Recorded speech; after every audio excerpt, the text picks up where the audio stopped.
From Upper Michigan Source, this is your Sports on Demand for Sunday, August 12th. I'm Mike Ludlum. It was a busy day for Upper Peninsula drivers in the Bark River Off-Road Rumble. At least 3 brought home the checkered flag. We'll start in the Pro Light Truck race.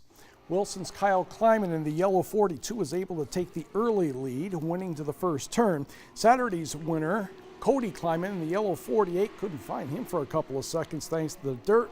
Then I found him making the second turn. A lap or two later, Cody Kleiman moved into third place, trailing his brother in another truck. When I moved to find Kyle in first, whoops, flipping a couple of times was Cody behind me. He ended up on his side. He was okay, frustrated, not a scratch on his body from what I could tell. When the race resumed, Kyle Kleiman didn't waste any time rebuilding his lead, taking the checkered flag. Kyle crashed on Saturday, so it was a long night for the crew to get ready the truck for today. It was probably like 4:30 in the morning that we finally got the truck back together after that little incident yesterday, and you know, I can't thank my crew enough. So it's unbelievable what they did and how dialed we got the truck in for today, and I can't thank those guys enough. You know, Ponzi, Maxxis, Pro Power, J&H, Ultra Wheels, Rugged Radios, all my sponsors that back me. I can't thank everybody enough.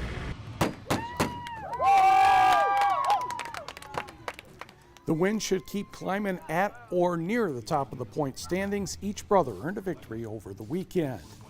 Let's check on the Sportsman Stock side-by-side. Final lap in the number 25. That's Gabe Johnson of Felch with the lead. He just took over the top spot when another vehicle failed. Behind him was the 19 of Matt Wood of Ishpeming, and the UP goes 1 and 2 in this race. Johnson explains how he was able to get the lead late.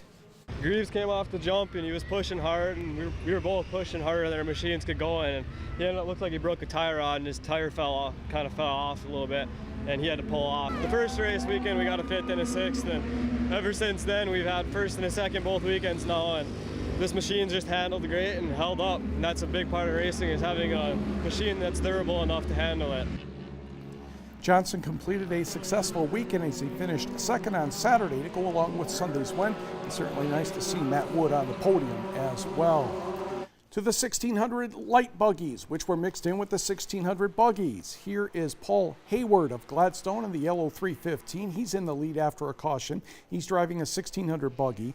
2 buggies bumped each other, allowing Hayward to take the lead, and he didn't make any mistakes, getting his first victory in the Lucas Oil Midwest Short Course League. I learned after the race why Paul is able to stay calm. His wife Kendra's on the radio. I feel great. The hometown track here, it couldn't be better. Everything worked perfect. Everything was smooth. Great spotter on the radio, great crew and family. It was perfect. She's doing a great job. She tells me where to go, who's behind me, what's going on. Keeps me motivated, and when I start making mistakes, she calms me down and keeps me pumped up. Congratulations to Paul on his first win, and as you can tell, like many racing situations, it's all in the family. To the Pro Modified side-by-sides, number 8 is Elliot Burns of Felch. He was in 3rd place late in this race and running very well, but he wasn't going to catch the leaders, Kyle Cheney of Ohio and Rodney Van Epperen of Freedom, Wisconsin. Cheney won by 0.2 of a second. Burns finished 3rd to go along with his 4th place result on Saturday. Felch's Chad Horde started very well in the Pro 2 truck division. The red and black number 9 was able to get the lead over Daley Pertico.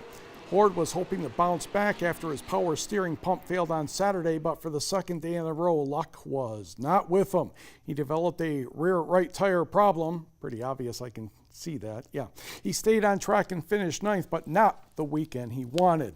Also, Jamie Kleikamp of Wilson was 2nd on Sunday in the Superstock truck division.